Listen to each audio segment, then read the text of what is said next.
Hello friends, स्वागत है आपका अपना YouTube channel popular study point में।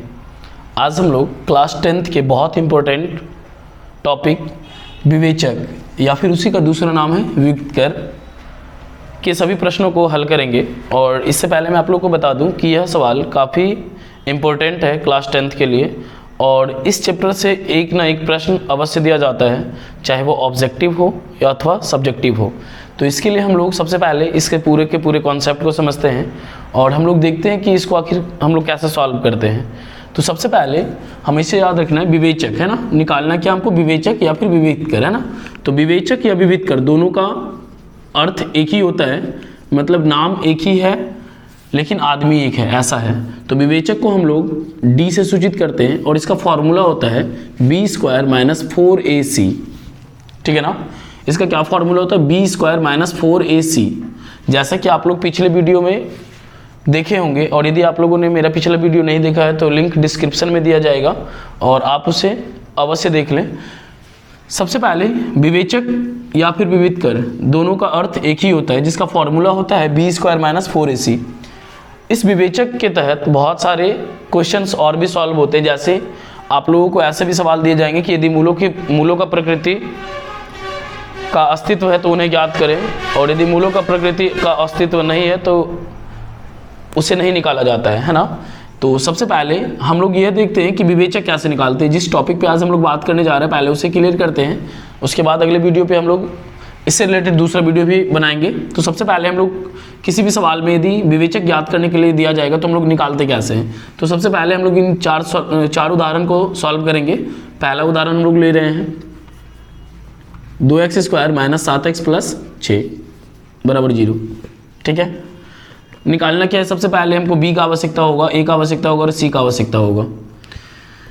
तो जिसने में पिछला वीडियो देखा होगा उसे a b c खोजने में कोई परेशानी नहीं होगी, और यदि आप मेरे वीडियो पे नए हैं तो उन्हें भी कोई परेशानी नहीं होगी।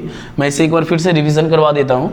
एक्स स्क्वायर के सामने जो भी लिखा होता है वो हमेशा a कहलाता है, x के आगे जो भी लिखा होता है वो b कहलाता है और जो लास्ट में बच जाता है वो c कहलाता है। तो एक्स स्क्वायर के सामने क्या लिखा है, 2 लिखा है, तो a का वैल्यू 2। x के सामने जो भी लिखा होता है चिन्ह के साथ लेना है। x के सामने क्या लिखा है, -7, तो ये हो गया b और लास्ट में क्या बच गया c। लेकिन विवेचक बनाते समय एक चीज़ को अवश्य ध्यान देना है कि हमेशा विवेचक बनाते समय जो सवाल होंगे उन्हें द्विघात समीकरण के फॉर्म पे होना है। मतलब यह है कि पहले एक्स स्क्वायर वाला होगा, फिर x होगा, फिर संख्या होगा, ठीक है ना। तो चलिए अब हम लोग को निकालना क्या था, विवेचक। क्या निकालना था, विवेचक, यानी d बराबर क्या होता है, B square minus 4ac। b का वैल्यू क्या है, -7 है, तो -7 ले लीजिए का होल स्क्वायर -4। a का वैल्यू क्या है, 2 है, और c का वैल्यू 6 है। एक बार फिर से समझते हैं हम लोग।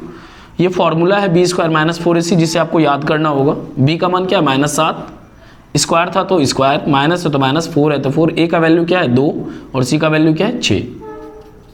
7 का स्क्वायर कितना हो जाता है, 49। हमेशा याद रखना है कि कोई भी संख्या पे यदि पावर जोड़ा रहे, जोड़ा मतलब 2, 4, 6, 8, 10, यदि जोड़ा रहता है तो वो माइनस में रहे या प्लस में रहे, उसका आंसर हमेशा प्लस में होता है। देखिए कैसे, जैसे -7 का स्क्वायर है, मतलब -7 गुना -7, स्क्वायर का मतलब होता है 2 बार गुना करना, तो ये माइनस क्या हो जाता है, प्लस हो जाता है। 7 गुना 7 क्या हो गया, 49, ठीक है। कोई भी ऐसा संख्या हो, यदि वो माइनस में हो अथवा प्लस में हो, यदि उसका पावर जोड़ा में रहेगा तो उसका आंसर हमेशा प्लस में होगा। लेकिन वही यदि अभी 3 माइनस हो गया ना, मतलब ये बेजोड़ा हो गया ना, तो इसका आंसर क्या होगा, -343। क्यों, क्योंकि माइनस माइनस तो हो गया प्लस और ये माइनस हो गया। हमेशा याद रखना है कोई भी संख्या पे यदि पावर जोड़ा रहता है, जोड़ा का मतलब 2, 4, 6, 8, 10 होता है, मतलब 2 से भाग लगने वाला जोड़ा कहलाता है। तो 7 का स्क्वायर कितना हो गया, 49, माइनस 4 दूनी 8 और 8 गुना 6 कितना, 48। 49 में 48 घट जाएगा, क्या हो जाएगा, 1, मतलब आपका विवेचक कितना आ गया, 1। यही आपका क्या हो गया, आंसर हो गया। 4 गुना 2 8, 8 गुना 6 कितना, 48। 49 में 48 घट गया, क्या हो गया, 1। यही आपका क्या हो गया, विवेचक हो गया, ठीक है। अगला सवाल हम लोग दूसरा नंबर क्वेश्चन सॉल्व करते हैं। अब हम लोग दूसरा एग्जांपल देखते हैं। दूसरा एग्जांपल क्या है, 4x square minus 5x plus 3। फिर से वही काम, पहले हम लोग को क्या खोजना, a, b और c। एक्स स्क्वायर के सामने वाला 4, एक्स से सामने वाला b और लास्ट में बच गया c। फिर से समझिए, एक्स स्क्वायर के सामने वाला a, एक्स के सामने वाला b और लास्ट में जो बच गया वो c। निकालना क्या है? विवेचक निकालना। विवेचक मतलब d, formula b square minus 4ac। मैंने थोड़ा शॉर्ट कर दिया, विवेचक नहीं लिखा है, मतलब विवेचक का मतलब भी क्या होता है? d, है ना, क्योंकि बहुत सारे एग्जाम्पल हैं और आप लोगों के लिए भी वीडियो काफ़ी लंबा बन जाएगा, इसीलिए हम लोग थोड़ा शॉर्ट कर दे रहे हैं। विवेचक मतलब डी, आप लोग समझ लेंगे। यहाँ पे क्या कह रहा है? बी का स्क्वायर। बी का मतलब क्या है? यहाँ पे देखिए कितना दिया वैल्यू बी का, -5 का क्या होल स्क्वायर, -4। ए का वैल्यू कितना है? 4 और सी का वैल्यू कितना है? 3, ठीक है ना। 5 का स्क्वायर 25। अभी हम लोगों ने इससे पहले वाले एग्जाम्पल में देखा था कि कोई भी संख्या माइनस में हो या प्लस में हो, यदि उसका पावर जोड़ा रहता है तो वो ऑटोमेटिक प्लस में हो जाता है। मतलब 5 गुना 5 25, -4 गुना 4 16 और 16 गुना 3 48। अब जब हम लोग इसको घटाएंगे तो हो जाएगा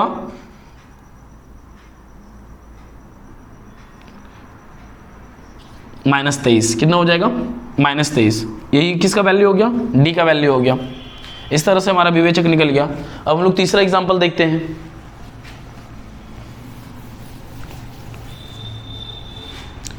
काफ़ी इंपॉर्टेंट सवाल है और अभी जितने भी सवाल आप लोगों को बताए जा रहे हैं ये सभी आने वाले परीक्षा को देखते हुए बताया जा रहा है।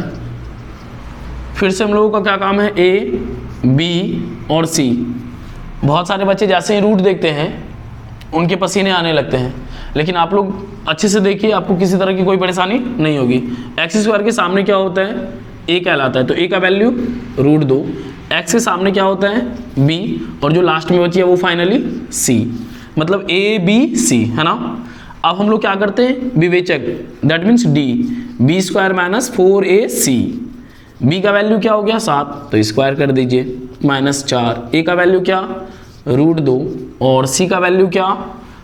5 √2। एक बार फिर से समझिए, कुछ भी नहीं करते हम लोग, ये फॉर्मूला लिखते हैं। यहाँ पे क्या दिख रहा है? बी का वैल्यू 7, तो 7 लिखे, स्क्वायर है स्क्वायर, माइनस है माइनस, 4 है 4। यहाँ क्या दिख रहा है? ए का वैल्यू √2, तो ए की जगह बैठा है √2। हमेशा याद रखना कि इन सभी के बीच कोई चिन्ह नहीं है, मतलब ये इनटू में है, मतलब गुना में है। तो यहाँ गुना √2, फिर यहाँ इनटू में है मतलब गुना, और यहाँ पे क्या दिख रहा है? सी का वैल्यू 5 √2, ठीक है ना। अब थोड़ा सा मैं आप लोगों को एक कॉन्सेप्ट बताना चाहता हूँ, आप लोग इसे थोड़ा सा ध्यान से देखेंगे। केवल कोई भी सवाल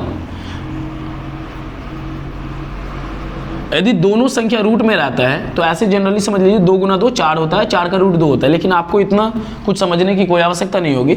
जब कभी भी दोनों सवाल रूट में हो और दोनों सेम हो तो उसे केवल रूट से बाहर निकाल देते हैं, मतलब उसका आंसर 2 हो जाएगा, ठीक है। जब कभी भी आपका ऐसा रहेगा कि √2 गुना √3, ठीक है ना, एक संख्या दोनों संख्या अलग अलग हो और दोनों रूट में हो तो आप लोग क्या करेंगे? इसको गुना कर देंगे, 3 गुना 2 6, मतलब ये हो गया √6। एक बार फिर से इस बात को समझेंगे हम लोग। जब कभी भी दो संख्या गुना करना हो, दोनों रूट में हो और दोनों समान हो तो उसे केवल रूट से बाहर निकाल देते हैं। जब दोनों संख्या रूट में हो और दोनों अलग अलग हो तो इसे गुना कर दीजिए, ये इसका आंसर हो जाएगा। जब सवाल ऐसा हो कि एक संख्या रूट में हो और एक संख्या बिना रूट का हो तो करना कुछ भी नहीं, इस दोनों को केवल एक साथ लिख देना है, मतलब 3 गुना √2 3 √2, ठीक है। और कुछ एग्जाम्पल समझिए। यदि ऐसा सवाल हो कि 3 √2 गुना 5 √3, अब देखिए करना क्या होता है, हमेशा याद रखना है इस बात को कि रूट वाला रूट वाले के साथ गुना होता है और बिना रूट वाला बिना रूट वाले के साथ गुना होता है। तो हम देख रहे हैं कि ये इसमें भी रूट नहीं है, इसमें भी रूट नहीं है, तो इस दोनों को गुना कर लीजिए। 3 गुना 5 या 5 गुना 3 इक्वल है, कितना हो जाएगा? 15। अब ये भी संख्या रूट में और ये भी संख्या रूट में, तो 3 गुना 2 कितना होता है? 6, तो आप इसको लिख दीजिए √6, ठीक है। एक लास्ट एग्जाम्पल देखिए, 2 √7 गुना 3 √7। अब देखिए मैंने जैसा पहले बताया था, बिना रूट वाले को पहले गुना कीजिए, तो 3 गुना 2 6। अभी देखिए जस्ट हम लोगों ने बताया था कि जब दोनों संख्या रूट में हो, देखिए दोनों संख्या रूट में हो तो वो क्या हो जाता है? रूट से केवल बाहर निकल जाता है, मतलब गुना 7, 6 गुना 7 42, ठीक है।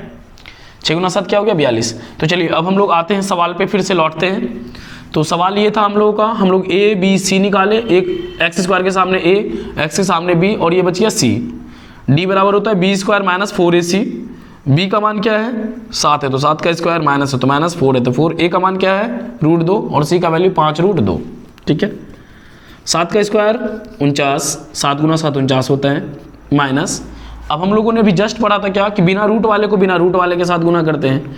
तो हम लोग देख रहे हैं कि ये बिना रूट का है और ये बिना रूट का है, तो इस दोनों को गुना कीजिए। 4 गुना 5 कितना 20, गुना है तो गुना दे दीजिए। अब देखिए ये दोनों सेम सेम है ना, हम लोगों ने इसका तो गुना कर दिया तो बच क्या गया रूट 2 गुना रूट 2। तो देखिए रूट 2 गुना रूट 2 क्या 2,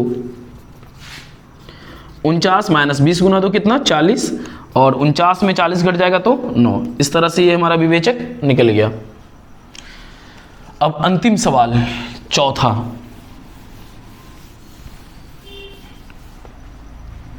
देखिए जितने भी विवेचक के महत्वपूर्ण सवाल हैं मैंने सभी को हल कर दिया है। आशा करते हैं कि आप लोग समझ रहे होंगे, और यदि किसी तरह की परेशानी हो तो प्लीज़ कमेंट में अवश्य लिखें। देखिए अभी ये सभी के सभी द्विघात समीकरण पे थे, लेकिन अभी देखिए ये 5x² है बराबर 4x - 2 दे दिया गया है।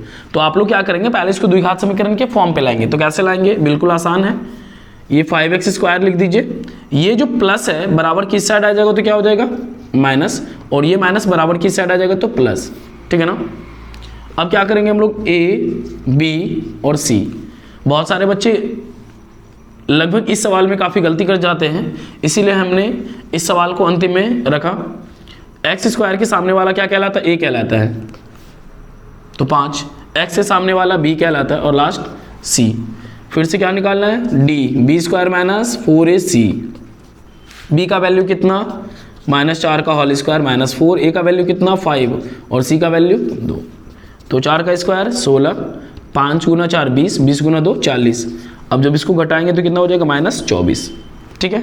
ये मेरे किसका वैल्यू आ गया डी का।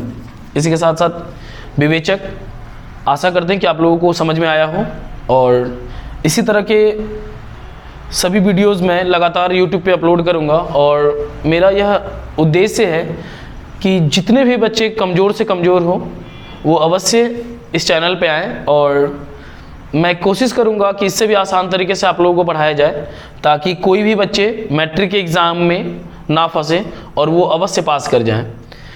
और यदि आप लोग इस वीडियो से सक्षम हैं और यदि आप लोग को थोड़ा भी इसमें समझ में आता है तो प्लीज़ अपने दोस्तों में शेयर करें, और इस वीडियो पे लाइक करें, और चैनल को अवश्य सब्सक्राइब करें। धन्यवाद।